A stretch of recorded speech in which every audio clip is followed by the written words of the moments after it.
विचार, ऊर्जा और सजगता। विचार में हमने बहुत सारी बातें की, आप लोगों ने उन्हें समझा। पिछली बार से हम ऊर्जा के आयाम की बात कर रहे हैं। ऊर्जा हमारे जीवन का सर्वाधिक महत्वपूर्ण तथ्य। पूरा जगत ऊर्जा से ही बना है। ऊर्जा या एनर्जी, इसकी बहुत सारी परतें हैं। जैसे हर चीज की स्थूल से सूक्ष्म होती परतें होती हैं, ऐसे ही ऊर्जा की भी बहुत सारी परतें हैं। दृश्य से अदृश्य की ओर जैसे यात्रा होती है, ऐसे ही ऊर्जा भी और सूक्ष्म होती चली जाती है, और गहरी होती चली जाती है। इस ऊर्जा का ही संघनित रूप, कंडेंस्ड पार्ट हमारी जिंदगी बनता है। Our life is condensed energy.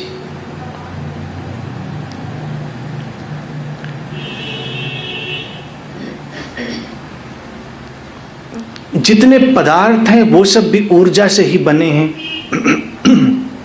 हमारे विचार भी ऊर्जा का ही एक रूप हैं। हमारे भाव भी ऊर्जा का ही एक रूप हैं। और हमारा मन, हमारी चेतना, ये सब ऊर्जा के भिन्न भिन्न रूप हैं। जिसे इस ऊर्जा की समझ आ जाती है और उसका अनुभव घट जाता है, उसका जीवन रूपांतरित हो जाता है। अन्यथा जीवन ऐसे ही चलता रहता है। जीवित रहना, मैं हर बार कहता हूं, जीवित रहना एक अलग बात है और जीवन को पाना एक बिल्कुल अलग बात है। तुम जीवित हो सकते हो, तुम सुविधा संपन्न भी हो सकते हो, लेकिन जीवन से तुम खाली हो सकते हो। जीवन है तुम्हारे अस्तित्व में ऊर्जा का अतिरेक। जैसे एक बाढ़ आ गई हो ऊर्जा की, तुम्हारे भीतर से एक नृत्य फूटकर चारों ओर बिखर रहा हो। अन्यथा तो जीवन ऐसे है जैसे बस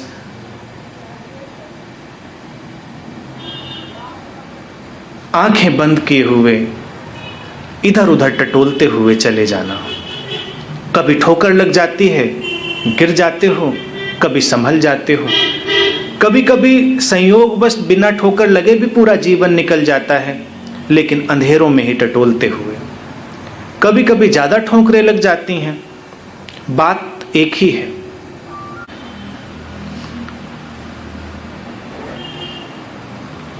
आंख बंद करके अंधेरों में भटकना, इसका नाम जीवन नहीं है। जीवन को खोजना होता है, उसे पाना होता है, उसे उपलब्ध करना होता है। आंतरिक शक्ति वही एक प्रक्रिया है। शक्तिहीन जीवन है और फिर शक्ति संपन्न जीवन है। हर व्यक्ति शक्ति की तलाश में है। जिसे इस आंतरिक शक्ति का बोध होता है, उसे ही वास्तविक शक्ति मिलती है। अन्यथा हम इस शक्ति के सब्स्टिट्यूट का उपयोग करते हैं। बाहर से हम शक्तिशाली होना चाहते हैं, हम ऊंचे पद पर पहुंचें, हम अधिक धन कमाएं, हम अधिक सुंदर हो जाएं, हम कुछ ऐसा करें जो दूसरे से अधिक प्रभावशाली हो और हम दूसरे को किसी प्रकार नीचा दिखा सकें। शक्ति की ये सब्स्टिट्यूट व्यवस्था है। संसार में हर व्यक्ति इसी शक्ति की दौड़ में, बाहर और कभी धर्म के नाम पर।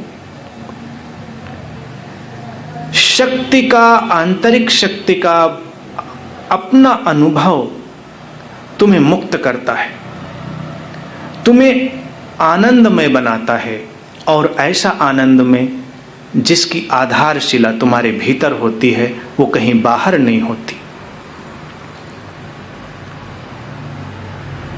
अब चूंकि इस आंतरिक शक्ति का अनुभव हमारे समाज में कम हो गया है, तो लोगों को ये बातें अनजानी जान पड़ती हैं।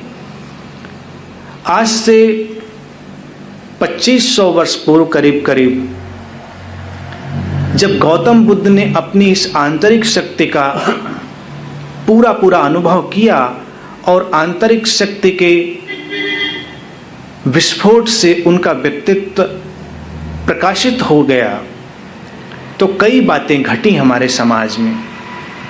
वो बड़ी रूपांतरणकारी बातें थीं, हमारी भाषा में भी बदलाव आया। इन्हीं बुद्ध के साथ एक शब्द निकला, बुद्धू। आज जिस शब्द का तुम उपयोग करते हो कि तुम बुद्धू हो, ये बुद्धू शब्द बुद्ध का ही टूटा हुआ रूप है।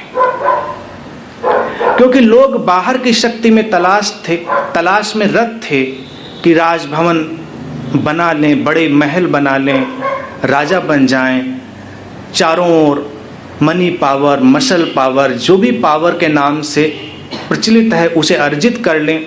और एक ऐसा ये पागल व्यक्ति जिसके पास सब कुछ था और वो सब छोड़ बैठा, कहता है कि मुझे कुछ उपलब्ध हो गया है जो इस सब से कहीं बड़ा है। तो जो लोग नहीं जानते थे उन्होंने कहा ये बुद्धू है। जो जानते थे वो कहते थे ये बुद्ध है जो बोध को पा गया है। और फिर इसी बुद्ध शब्द को तोड़ दिया उन लोगों ने जिनकी आंखें बंद थीं, और फिर उन लोगों के लिए बुद्धू शब्द इस्तेमाल किया जाने लगा जो अपनी अंदर की खोज में थे और बाहर के संसार के पागलपन से थोड़ा दूर होते थे। अभी भी तुम देखो, अभी भी तुम्हें ऐसे शब्दों का उपयोग करने वाले लोग मिलेंगे।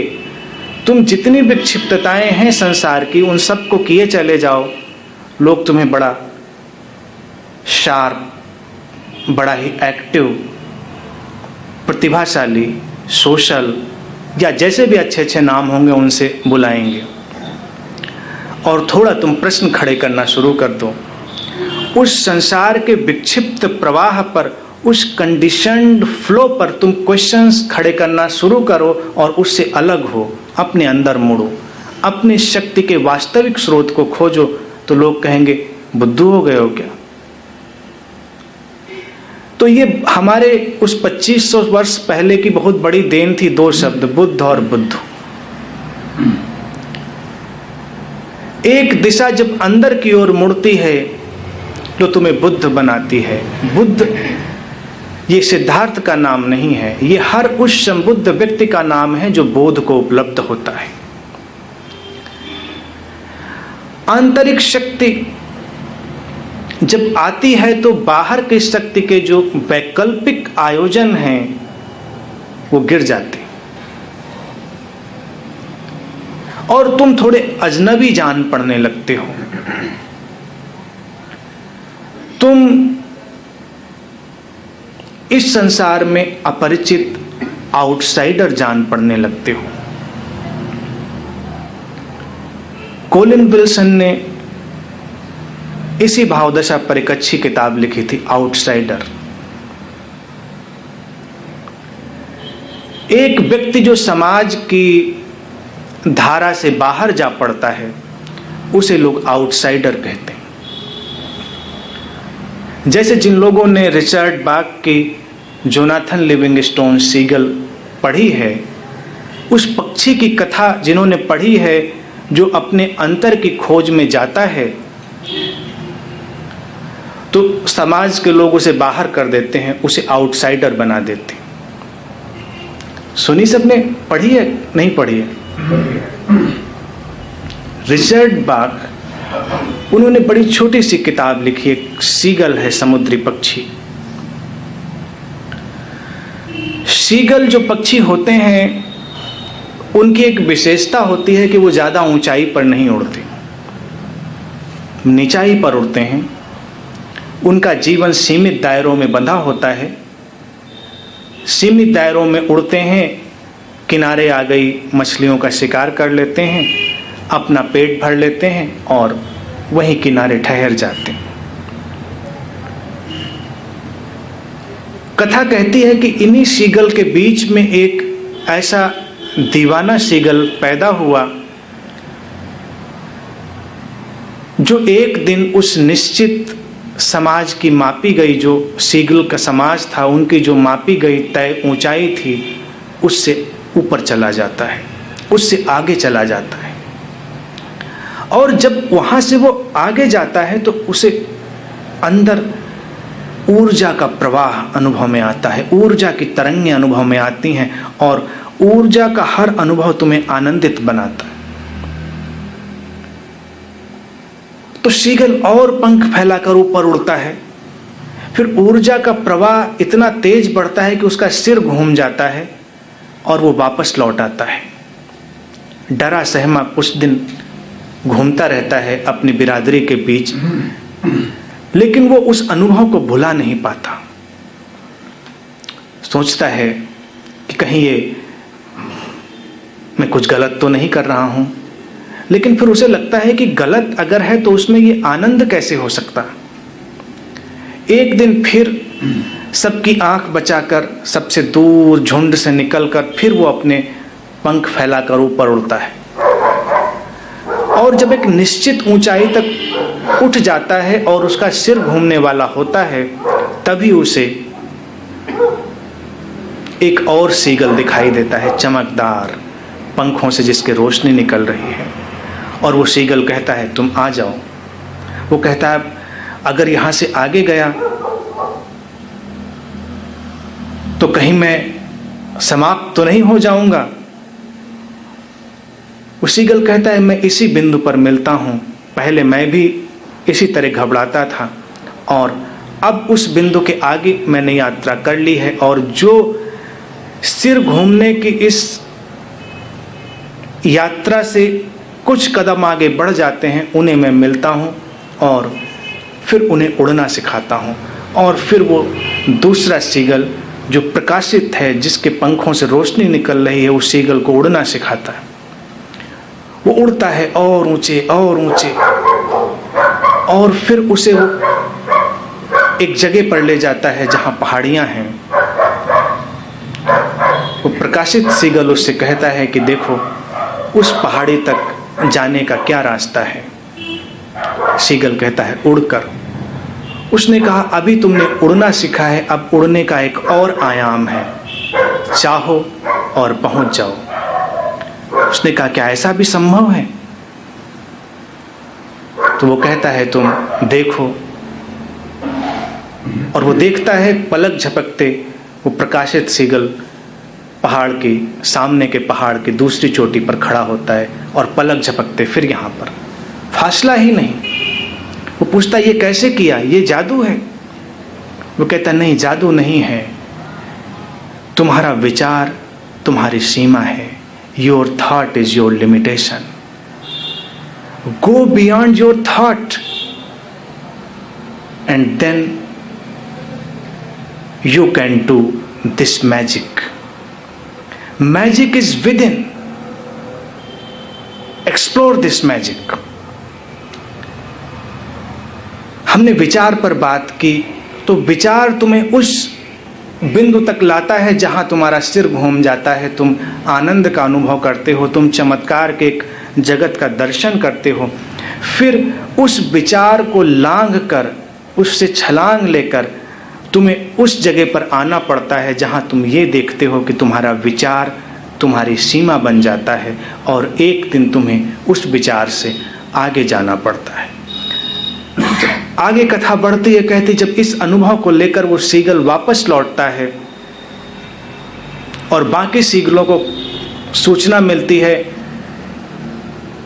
कि इसने हमारे समाज की बिरादरी की परंपराओं को तोड़ा है।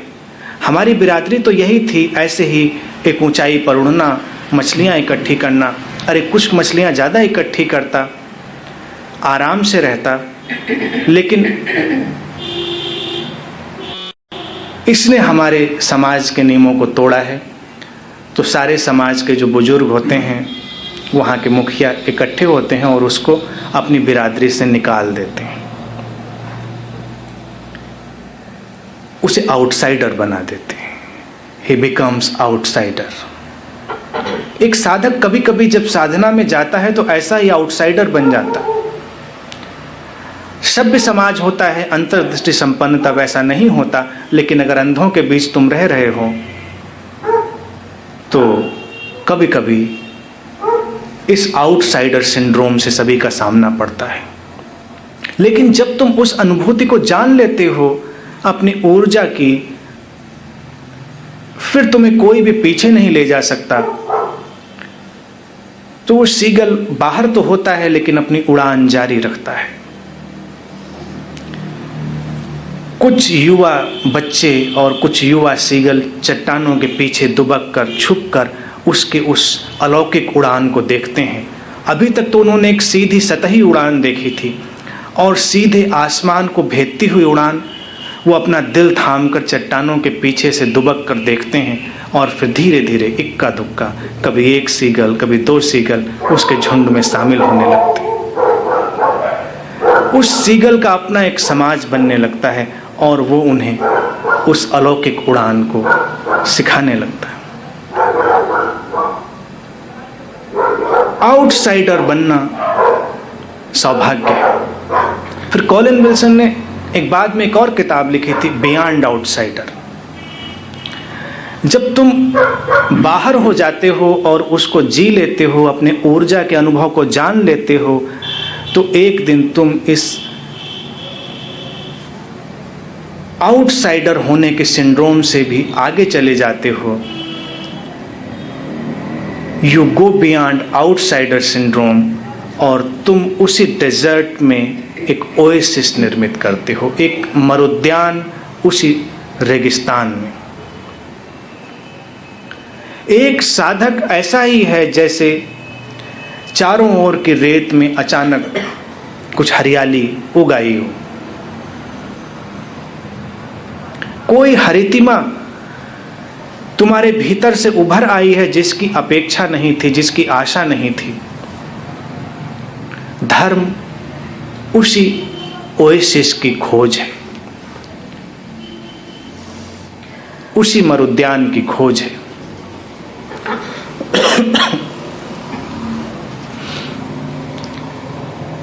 ऊर्जा का अनुभव तुम्हें अपने भीतर के उस मरुद्यान में ले जाता है।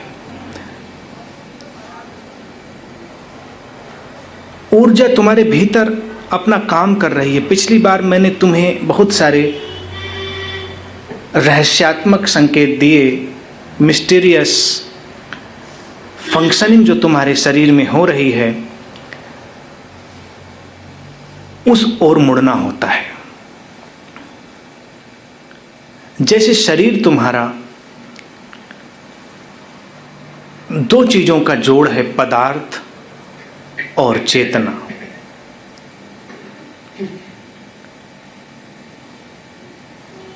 शरीर कई बार ऐसा ही रहता है और एक दिन वो बिल्कुल काम करना बंद कर देता है, उसे तुम मृत्यु कहते हो। तब क्या घटता है? केवल वो चेतना, वो ऊर्जा उससे अलग हो जाती है। वो ऊर्जा जब उसके साथ जुड़ी है, शरीर जीवंत है। और गहरे जाकर जब हम देखेंगे तो पदार्थ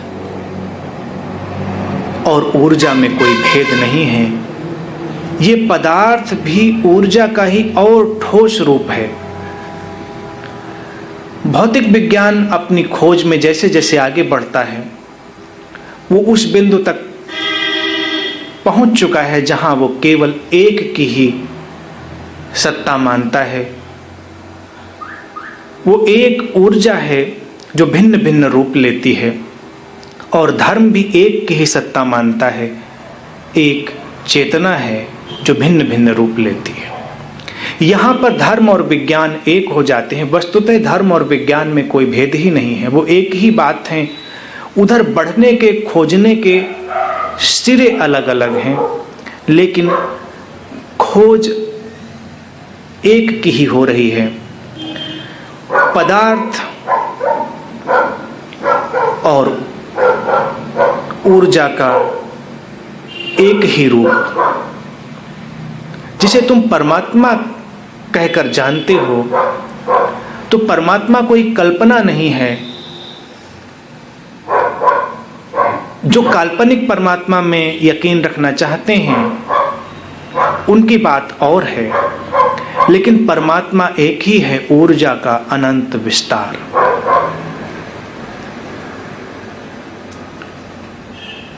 वो ऊर्जा तुम्हारे भीतर भी स्पंदित हो रही है, वाइब्रेट हो रही है। वही ऊर्जा दूसरे के भीतर भी स्पंदित हो रही है, वही वृक्षों में, वही चट्टानों में, हर जगह वही। तुम्हें उसकी गहराई में उतरना है। अब जैसे बाहर जो तुम ऊर्जा देखते हो, ये विद्युत है, ये आग है, जितने भी प्रकार की ऊर्जाएं हैं, वो ऊर्जाओं का एक स्थूल रूप है। हालांकि विद्युत को भी तुम कहाँ देख पाते हो, वो अंदर अदृश्य दौड़ रही है तारों में, लेकिन फिर भी तुम्हें उसका अनुभव आ जाता है। ऐसे ही ऊर्जा जब और सूक्ष्म होती है तो तुम्हारे भीतर काम करती है। हम अपने भीतर की जो ऊर्जा है उसके बहुत कम प्रतिशत से अपना काम चलाते हैं, 4-5% से। कभी अधिक हो जाए ऊर्जा तो तुम्हें अनुभव में आएगा कि जैसे तुम्हारे नाभि केंद्र के पास में कोई हलचल हो रही है। लोग थके हुए अनुभव करते हैं क्योंकि वो ऊर्जा के उस स्रोत को नहीं खोज पाते।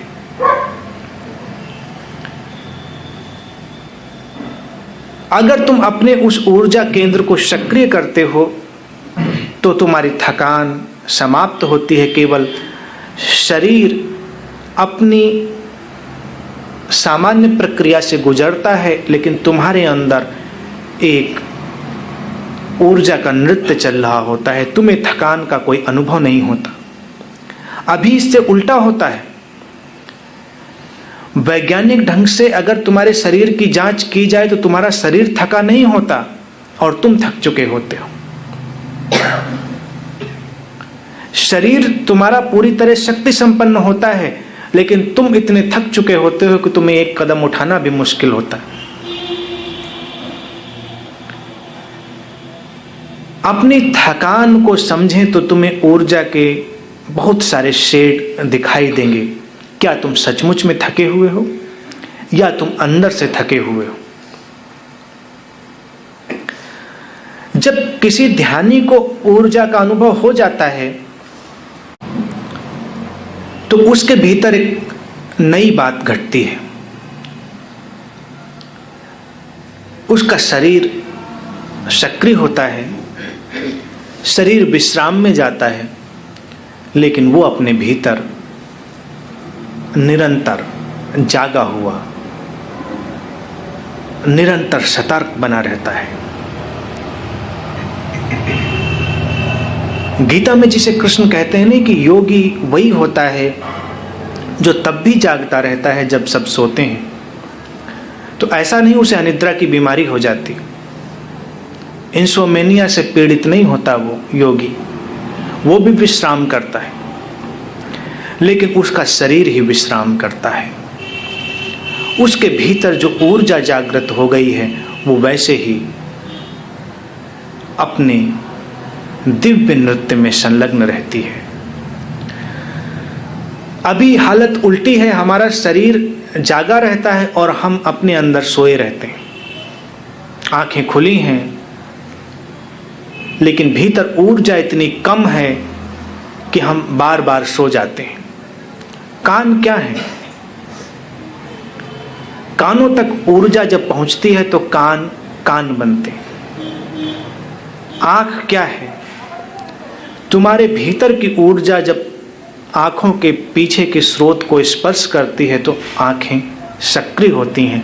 यही ऊर्जा तुम्हारी आंखों के पीछे से लौट जाए, आंखों का यंत्र वही रहेगा, तुम अंधे हो जाओगे, तुम्हें दिखाई देना बंद हो जाएगा, तुम्हारा दिल धड़क लगता है, एक दिन धड़कते धड़कते बंद हो जाता है। ये धड़कन क्यों है? उसके पीछे ऊर्जा का प्रवाह है। वो वापस लौटता है, हृदय धड़कना बंद कर देता है। ये हाथ उठ रहा है, क्यों उठ रहा है? क्योंकि पीछे से ऊर्जा का एक धक्का है जो हाथ को उठाता है, इन उंगलियों को गति देता है। और कभी किसी मानसिक आघात में, किसी भय में ऐसा घट जाए कि शरीर वही हो, ऊर्जा पीछे से जागनी बंद हो जाए, तो यंत्र तो वहीं पर है, लेकिन अब हाथ भी नहीं उठता। कभी कभी भय और सदमे में तुम्हारी यही हालत हो जाती। कभी कभी अगर तुम्हें भय का बड़ा तेज अनुभव हुआ हो, तुम्हारे पैर फ्रीज हो जाते, तुम भागना चाहते हो लेकिन पैर जवाब दे देते। कभी उल्टा भी होता है कि तुम और गति से भाग लेते हो। कभी कभी तीव्र भावना की दशा में तुम्हारी आवाज खो जाती है, तुम बोलना चाहते हो, आवाज नहीं निकलती। क्यों? अब वो आवाज को मिलने वाली ऊर्जा तुम्हारे शरीर के अन्य केंद्रों को मिल गई। वो अन्य केंद्रों को मिल गई, वो अधिक सक्रिय हो गए और वो केंद्र बंद पड़ गया। जीवन ऐसा ही है, तुम्हारा स्वास्थ्य भी ऐसा ही है कि तुम्हारे शरीर के सभी केंद्रों को समुचित ऊर्जा मिल जाए, जितनी नीडेड है, जितनी एप्रोप्रिएट है, तो शरीर ठीक ठीक काम करता है। और अगर किसी कारणवश वो न मिले तो तुम बीमार पड़ जाते हो।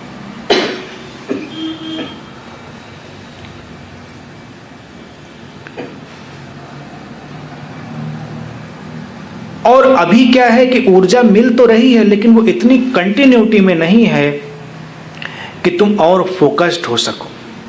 जो बहुत प्रतिभाशाली लोग होते हैं वो इस ऊर्जा के जागरण को किसी न किसी प्रकार अवश्य अनुभव करते हैं। तुम अधिक देर फोकस होकर कहीं पर रह सकते हो। जैसे एक ध्यानी है, वो आधा घंटा, 1 घंटा, 2 घंटा, क्या जितनी उसकी गहराई है उस हिसाब से कितनी भी देर वो शांत फोकस्ड बैठ सकता है। सामान्य व्यक्ति तो 1-2 मिनट भी फोकस्ड होकर नहीं बैठता। उसके भीतर ऊर्जा इतनी नॉन रिदमिक ढंग से गति कर रही है, उसमें रिद्म नहीं है। वो उठती है, खो जाती है, फिर उठती है, फिर खो जाती है। तुम मुझे सुन रहे हो, मेरी आवाज़ तुम्हारे कान तक पहुंच रही है और बीच बीच में तुम मुझे सुनना बंद कर देते हो। फिर तुम्हें कुछ और सुनाई देने लगता है, फिर तुम लौटते हो, फिर तुम्हें सुनाई देता है। तुम अभी कुछ देखते हो, ज़्यादा देर तुम अभी देख नहीं पाते, फिर कुछ और देखना प्रारंभ कर देते हो। अधिक देर तक सुनना और देखना भी संभव नहीं है कि ऊर्जा अराजक है, केयाटिक है। इस ऊर्जा को एक लय दे देना, एक रिद्म दे देना, यही ऊर्जा जागरण का और ध्यान का उद्देश्य होता है कि ऊर्जा बहे और फिर वो सतत कंटिन्यूअस बहती चली जाए। तुम सुनो तो सुनते ही चले जाओ, तुम देखो तो देखते ही चले जाओ। और अगर ऐसा 10 मिनट भी घट जाए कि तुम सुनो और सुनते ही रहो, तुम देखो और देखते ही रहो, तो कोई न कोई क्रांति तुम्हारे भीतर घट जाती। अब तुम्हें लगेगा 10 मिनट, घंटे भर तो आपको सुनते हैं। जिन्होंने भी 10 मिनट सुना है मुझे, उनके भीतर क्रांति हो गई है।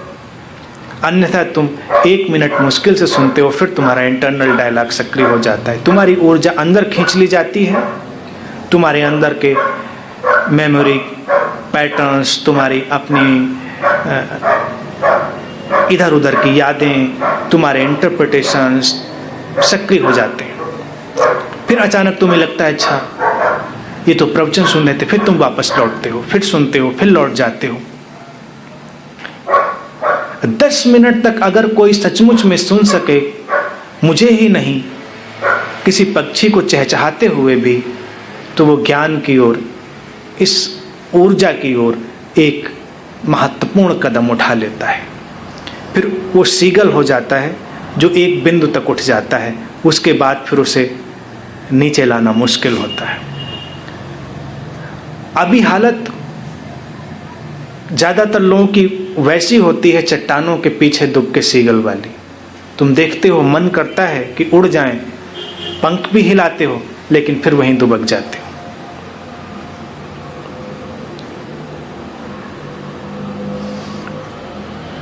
अपने पंखों को पसार कर सीधी उड़ान भरना, ऐसे ही ऊर्जा उठती है।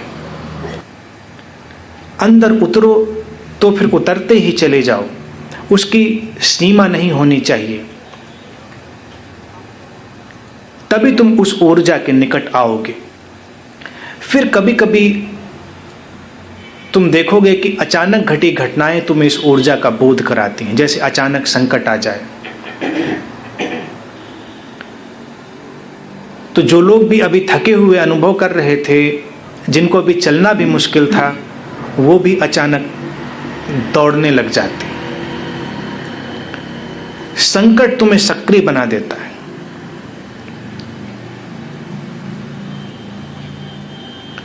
खतरे तुम्हारी ऊर्जा को जागृत कर देते हैं, इसीलिए सारी दुनिया में खतरनाक खेलों का आकर्षण है। जितने भी खतरनाक खेल हैं, तुम्हें लगता है कि लोग उनको क्यों खेलते हैं? क्योंकि उनको अपने ऊर्जा केंद्र पर किसी चोट का अनुभव होता है और उस चोट से ही आनंद की कोई किरण उन्हें अनुभव में आती है। इसीलिए लोग एक से एक खतरनाक खेलों में रुचि लेते हैं। तुम भी किसी खतरे के क्षण में इसका अनुभव करते हो कि तुम कार ड्राइव कर रहे हो और अचानक एक्सीडेंट होने वाला होता है, तो तुम्हारी पूरी चेतना सक्रिय हो जाती है। तुम पूरी तरह से सक्रिय हो उठते हो, ऊर्जावान हो उठते हो। उस क्षण तुम्हारी सारी बेहोशी जाती रहती है और तुम्हें उस क्षण भय भी पकड़ता है और भय के साथ एक आनंद भी पकड़ता है। इसीलिए तेज ड्राइविंग की इतनी लोगों को इच्छा होती है कि तेज ड्राइव करें। रोलर कोस्टर में बैठने का जो आनंद है स्पीड का, वो यही है कि अचानक तुम्हारे अंदर एक धक्का लगता है केंद्र पर, तुम डरते हो और डर के साथ में उसी केंद्र से जुड़ा है ऊर्जा का जागरण। और आज समाज की जो व्यवस्था है ये भय पर आधारित है। हर व्यक्ति भयभीत है, चिंतित है, और फिर सारी तुम्हारी रुग्णताएं, तुम्हारी सारी डिजीजेज इसी भय से निकलती हैं। एक संबुद्ध मित्र थे जार्ज गुरजेफ, वो इसके लिए बड़ा सिंपल सा, बड़ा साधारण सा प्रयोग करवाते थे अपने साधकों को। उसे वो स्टॉप एक्सरसाइज कहते थे। गुरजेफ की बहुत ही प्रसिद्ध क्रियाओं में थी और वो स्टॉप एक्सरसाइज कभी भी हो सकती थी। जैसे कभी एक स्टेज बनाई जाती थी और उस पर साधकों को नृत्य करने के लिए कहा जाता था। संगीत बज रहा है, साधक नृत्य में डूब रहे हैं और उसका नियम ये था एक्सरसाइज का कि जब भी स्टॉप गुरजेफ बोल देगा तो जो जहां होगा, जैसे होगा, वहीं पर फ्रीज हो जाएगा। आँख खुली होगी तो खुली रह जाएगी, पैर उठा होगा तो उठा रह जाएगा, गर्दन झुकी होगी, तुम झुके होगे, जैसे होगे वैसे ही रह जाओगे, बदलोगे नहीं व्यवस्था, चाहे तुम गिर जाओ, चाहे कुछ भी हो जाए। तो कई बार साधक नृत्य करते करते बिल्कुल स्टेज के किनारे आ जाते थे, तब वो स्टॉप बोल देता था और वहां पर स्टॉप होते होते वो धड़ाम से नीचे जा गिरते थे। दूर से देखने वालों को लगता था अरे ये क्या है, लोगों को चोट लग जाएगी। लेकिन जो लोग उस प्रयोग में भाग लेते थे वो कहते थे कि जब उस किनारे से शरीर गिर रहा होता है तो भीतर कुछ जाग गया होता है, भीतर कोई ऊर्जा की तरंग उठ गई होती है और वो ऊर्जा की तरंग ही उस शरीर को भी व्यवस्थित कर देती है। इसलिए उस प्रयोग में लोगों को चोटें भी बहुत कम लगती थी। उनको ही लगती थी जो पूरा छोड़ नहीं पाते थे अपने आप को। जो थोड़ा बचाते थे वो चोट खा जाते थे, जो पूरा छोड़ देते थे वो संभल जाते थे। तो अध्यात्म की एक प्रारंभिक शर्त रही, एक शिष्य की भी शर्त यही रही कि पूरा छोड़ो। तुम मेरे पास भी आते हो तो बड़े कम प्रतिशत में, अगर तुम 100% आते हो तो इसी क्षण ऊर्जा जाग सकती है, इसी क्षण तुम बुद्धत्व के द्वार में प्रवेश कर सकते हो। लेकिन तुम्हें लगता है कुछ तो बचा लें, बाद में काम आएगा, और बाद में कुछ काम आता नहीं। ये डिवाइसेज है, मास्टर को तुमसे कोई लेना देना नहीं। तुम पूरा छोड़ोगे, तुम्हारा वो क्या करेगा बताओ? अगर तुम कहो मैं पूरा पूरा समर्पित करता हूं तो तुम्हारा मास्टर क्या करेगा? तुम किसी काम के भी तो नहीं।